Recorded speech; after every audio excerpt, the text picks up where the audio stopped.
بسم اللہ الرحمن الرحیم۔ السلام علیکم ورحمۃ اللہ وبرکاتہ۔ پیارے دوستو، ہم امید کرتے ہیں کہ آپ خیر و عافیت سے ہوں گے۔ ہماری دعا ہے کہ اللہ تعالیٰ سدا آپ کو اپنی عافیت کے سائے میں رکھے، آمین۔ معزز ناظرین، اگر آپ نے ابھی تک ہمارے یوٹیوب چینل عابدین وائس کو سبسکرائب نہیں کیا تو ابھی سے عابدین وائس کو سبسکرائب کر کے ساتھ میں موجود گھنٹی کے بٹن کو پریس کر دیجئے تاکہ ہماری نئی ویڈیوز کی اپڈیٹ آپ کو بروقت ملتی رہے۔ شکریہ۔ حضور صلی اللہ علیہ وسلم کی وفات شریفہ کا بیان۔ خاتم الانبیاء، محبوب خدا حضرت محمد صلی اللہ علیہ وسلم کی زندگی شریف امت کے لیے بلکہ تمام مخلوق کے لیے اللہ تعالیٰ کی ایک عالیشان رحمت تھی۔ اس طرح آپ کی وفات شریف بھی اللہ تعالیٰ کی ایک عالیشان رحمت تھی۔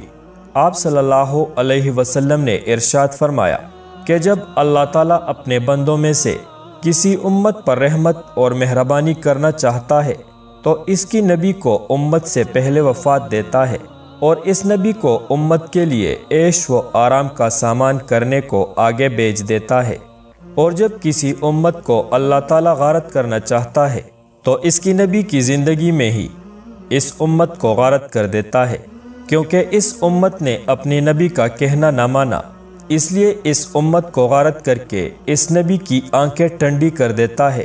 آپ صلی اللہ علیہ وسلم کی اس فرمان سے معلوم ہوا کہ آپ صلی اللہ علیہ وسلم کی وفات شریفہ امت کے لیے بلکہ تمام مخلوق کے لیے اللہ تعالیٰ کی ایک عالیشان رحمت اور مہربانی ہے، اور اللہ تعالیٰ نے آپ صلی اللہ علیہ وسلم کو وفات شریفہ میں بھی رحمت دو عالم ہونا ظاہر کر دیا، اور جب آپ کی وفات شریفہ تمام مخلوق کے لیے رحمت ہوئی تو آپ صلی اللہ علیہ وسلم کی ذات پاک کے لیے کس قدر عالیشان رحمت و نعمت ہوگی۔ اس داستان غم کا یہ بیان ہے کہ ہجرت کرنے کے بعد 10ویں برس آپ صلی اللہ علیہ وسلم نے حج کیا، اور اس حج میں شہرت کی وجہ سے تقریباً 1 لاکھ آدمی جمع ہو گئے۔ آپ صلی اللہ علیہ وسلم نے سب کو نصیحت کی کہ اے مسلمانوں، میں تم کو یہ آخری نصیحت کرتا ہوں، ممکن ہے کہ اگلے سال حج کو نہ آ سکوں، اس لیے اس حج کو حجۃ الوداع کہتے ہیں، تو میری نصیحت پر عمل کرنا۔ نمبر 1، مسلمانوں کی جان و مال کی حفاظت کرنا اور کسی کی عزت میں فرق نہ آنے دینا۔ نمبر 2، آپس میں یعنی مسلمانوں میں خون ریزی نہ کرنا۔ نمبر 3، مرد اپنی بیویوں کے حقوق پورے طور سے ادا کرتے رہے اور ان کے حقوق کے بارے میں اللہ سے ڈرتے رہے اور ناحق ان کو تکلیف نہ دے۔ نمبر 4، عورتوں کو بھی چاہیے کہ اپنے مردوں کی تابعداری کرے اور غیر مردوں سے پردہ کرے۔ نمبر 5، سب کو قرآن مجید کے حکموں پر چلنا چاہیے، اگر ایسا کرو گے تو گمراہ نہ ہوگے۔ نمبر 6، اللہ تعالیٰ کی عبادت اس کی رضامندی کے لیے کرو۔ نمبر 7، مسلمانوں کی جماعت سے الگ کوئی اپنا نیا طریقہ نہ نکالنا۔ نمبر 8، مسلمان بھائیوں کے ساتھ محبت اور ہمدردی رکھنا۔ نمبر 9، جو باتیں دین کی میں نے تم کو بتلائی وہ دوسروں کو بھی پہنچانا۔ بس آپ صلی اللہ علیہ وسلم نے اس طرح کی آخری نصیحتیں فرمائی اور آخری حج کر کے مدینہ میں آ گئے۔ ایک روز آپ صلی اللہ علیہ وسلم نے اپنی مجلس میں فرمایا کہ ایک بندے کو یہ اختیار دیا گیا ہے کہ چاہے دنیا میں رہنا پسند کرے اور چاہے وہ نعمتیں پسند کرے جو اللہ تعالیٰ کے پاس ہے، تو اس بندے نے دنیا میں رہنا پسند نہیں کیا بلکہ ان نعمتوں کو پسند کیا ہے جو اللہ تعالیٰ کے پاس ہے۔ حضرت ابو بکر رضی اللہ تعالیٰ عنہ یہ بیان سن کر رو پڑے۔ سب اصحاب حیران ہو گئے کہ حضور صلی اللہ علیہ وسلم تو ایک بندے کا حال بیان فرماتے ہیں، اس میں کوئی بیت کی بات ہے؟ جو ابو بکر رضی اللہ تعالیٰ عنہ رونے لگے۔ پھر سب کو معلوم ہوا کہ اس بندے سے مراد حضور صلی اللہ علیہ وسلم ہی ہے، اور سب اصحاب کہنے لگے کہ بے شک حضرت ابو بکر رضی اللہ تعالیٰ عنہ حضور صلی اللہ علیہ وسلم کی کلام کو خوب سمجھتے ہیں۔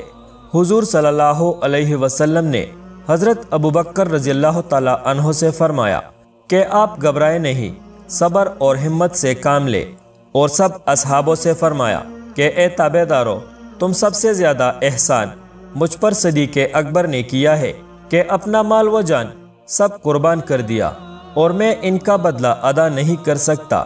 اللہ تعالیٰ ہی ان کو بدلہ عطا فرمائے گا، باقی اور سب کا بدلہ میں نے ادا کر دیا ہے۔ ہفتے کے روز آپ صلی اللہ علیہ وسلم کی سر میں درد ہوا اور بخار چڑھ گیا۔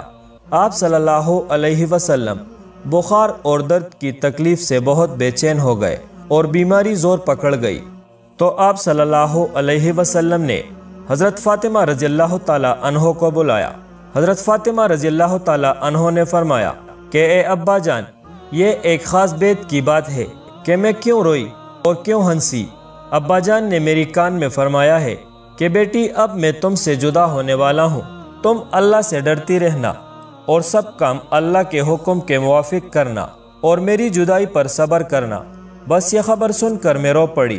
پھر آپ صلی اللہ علیہ وسلم نے فرمایا، بیٹی صبر کرو، تم جلدی ہی میرے پاس آ جاؤ گی۔ بس یہ خوشی کی بات سن کر مجھے ہنسی آ گئی۔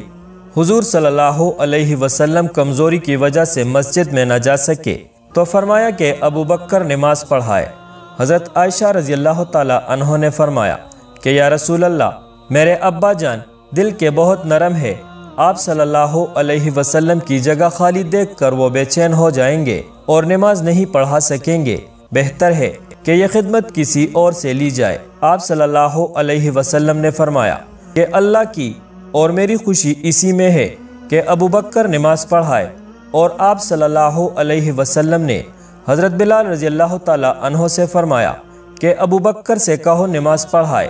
پھر حضور صلی اللہ علیہ وسلم نے سب دوستوں کو صبر اور استقلال کی نصیحت فرمائی کہ اے فرمان بردارو اور جان نثارو، میں نے تم کو اللہ کے سپرد کیا، تم اس سے ڈرتے رہنا اور اس کی تابعداری خوب مضبوطی سے کرنا اور میری جدائی پر صبر کرنا، اور خیال کرنا کہ کوئی رسول اپنی امت میں ہمیشہ نہیں رہا، اور میں نے تم کو دین کا سیدھا راستہ بتلا دیا ہے۔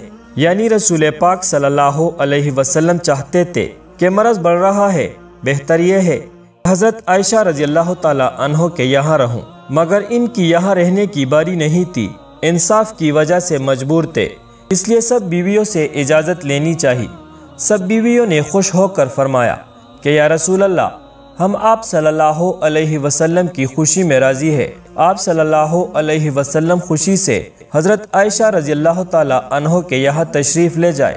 آپ صلی اللہ علیہ وسلم حضرت عائشہ رضی اللہ تعالی عنہ کے یہاں آ گئے۔ حضرت عائشہ رضی اللہ تعالی عنہ کی بزرگی کی وجہ سے آپ صلی اللہ علیہ وسلم کو ان کے ساتھ بہت محبت تھی۔ ایک دفعہ آپ صلی اللہ علیہ وسلم نے حضرت عائشہ رضی اللہ تعالی عنہ سے فرمایا تھا کہ اے عائشہ رضی اللہ تعالی عنہ، یہ جبرائیل ہے، تم کو سلام کہتے ہیں۔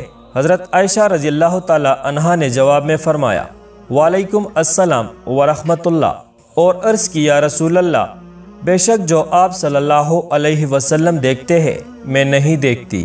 اس حدیث شریف سے حضرت عائشہ رضی اللہ تعالی عنہ کی کتنی بڑی بزرگی معلوم ہوئی، اور یہ مسئلہ بھی معلوم ہوا کہ ایک کی طرف سے دوسرے کو سلام پہنچانا درست ہے اور سلام کا جواب بڑھا کر دینا بہت اچھا ہے۔ حضرت عائشہ رضی اللہ تعالی عنہ کا بیان ہے کہ بخار کی تیزی سے آپ صلی اللہ علیہ وسلم بار بار کروٹیں بدلتے اور کراہتے تھے، یہاں تک کہ آپ صلی اللہ علیہ وسلم پسینہ پسینہ ہو جاتے اور یہ دعا مانگتے تھے، اے اللہ، میں اعلیٰ درجوں کے ساتھیوں کے ساتھ رہنا پسند کرتا ہوں، یعنی انبیاء علیہ السلام کے ساتھ۔ حضرت فاطمہ رضی اللہ تعالی عنہ آپ صلی اللہ علیہ وسلم کی یہ حالت دیکھ کر رونے لگی۔ اللہ تعالیٰ سے دعا ہے کہ وہ تمام مسلمانوں کو نبی پاک صلی اللہ علیہ وسلم کا پکا اور سچا پیروکار بنا دے، آمین ثم آمین یا رب العالمین۔